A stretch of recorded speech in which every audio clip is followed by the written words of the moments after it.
जाकी रही भावना जैसी, प्रभु मूरत देखी तीन तैसी।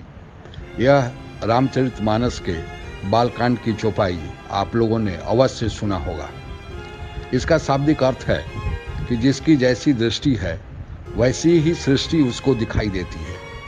जिनकी निंदा आलोचना करने की आदत हो गई है, दोष ढूंढने की आदत पड़ गई है, वे हजारों गुणों के होने पर भी दोष ढूंढ लेते हैं। उसी तरह जिनको गुण ग्रहण की प्रकृति है वह हजारों गुण होने पर भी गुण देख ही लेते हैं, क्योंकि दुनिया में ऐसी कोई भी चीज़ नहीं है जो पूरी तरह स्वर गुण संपन्न हो या पूरी तरह गुणहीन हो।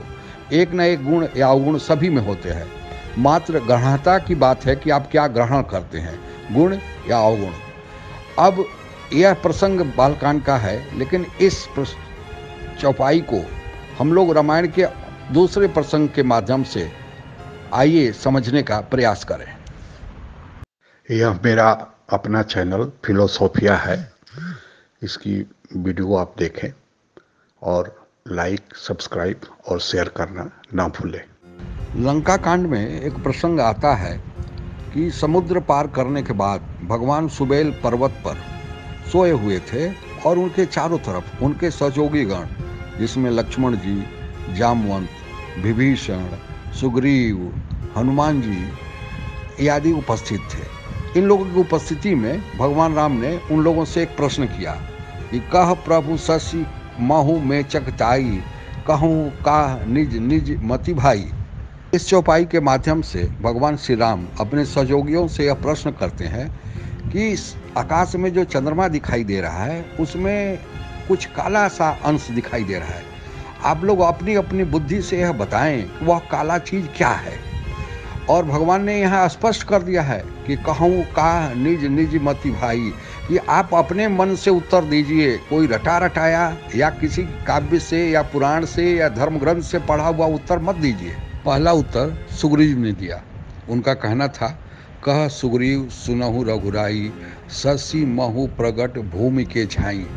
अब इनके उत्तर में यह कहा जा रहा है कि चंद्रमा में जो छाई है या कालापन है वह भूमि का है, पृथ्वी का है। अब इनके मन में कहीं न कहीं विषाद था जब बाली ने, इनके बड़े भाई ने, इनसे राजपाट छीन लिया था। अब उसी विषाद का लक्षण इनके जवाब में दिखाई देता है। दूसरा जवाब विभीषण जी की ओर से आया। उनका कहना था कि मारेऊ राहु शशि कह कोऊ उर्मह परि श्यामता सोऊ। एक बार राहु ने चंद्रमा पर आक्रमण किया था और चंद्रमा को मारा था, और उसके मार के चलते चंद्रमा में चोट पड़ गया है और वही चोट काला निशान की रूप में दिखाई देता है।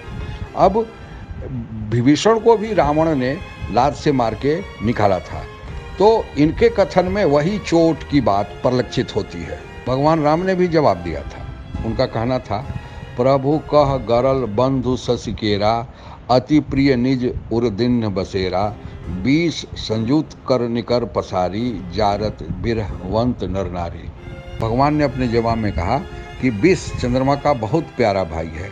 इसी से उसने विष को अपने हृदय में स्थान दे रखा है। विषय युक्त अपने किरण समूह को फैलाकर वह वियोगी नर नारियों को जलाता रहता है। अब यहाँ दो चीज़ें परिलक्षित हो रही हैं। एक तो भगवान राम को अपने भाइयों से प्रेम था और उन्होंने भी अपने भाइयों को अपने हृदय में स्थान दे रखा था, और दूसरा उनको भी अपनी नारी से वियोग था। सीता जी का हरण रावण द्वारा कर लिया गया था, तो इसलिए उनके जवाब में यह आ रहा है कि वह चंद्रमा में जो कालापन है वह उसका विष है और विष उसका चंद्रमा का भाई है, और उसी से छाती में जो विष है उसी से वह वियोगियों को जलाता रहता है।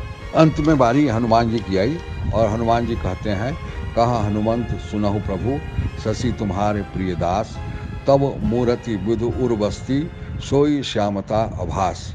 उनका कहना है कि सुनिए भगवान, चंद्रमा आपका दास है और आपकी छवि अपने हृदय में बसाया है। चूँकि आपका रंग श्यामल रंग का है, इसलिए वही श्यामल रंग, कालापन उसके चंद्रमा में दिखाई देता है। हनुमान जी भी हमेशा भगवान का चिंतन करते रहते थे।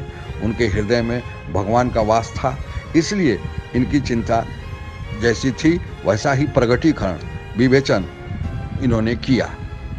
उपरोक्त प्रसंग से स्पष्ट है कि जो हमारे दिमाग में चल रहा होता है जैसी अच्छी बुरी भावना हमारे मन में होती है, उसी दृष्टि से हम आसपास का आकलन करते हैं और हमारे बातों में वही चीज़ें प्रकट होती हैं। इसलिए ज़रूरी यह है कि हम अपने मन में बुरी भावनाओं को, बुरी बातों का आगमन ही रोक दें। और इसका सबसे अच्छा और सुगम तरीका है कि हम कोई गलत कार्य न करें और गलत लोगों के साथ न बैठें।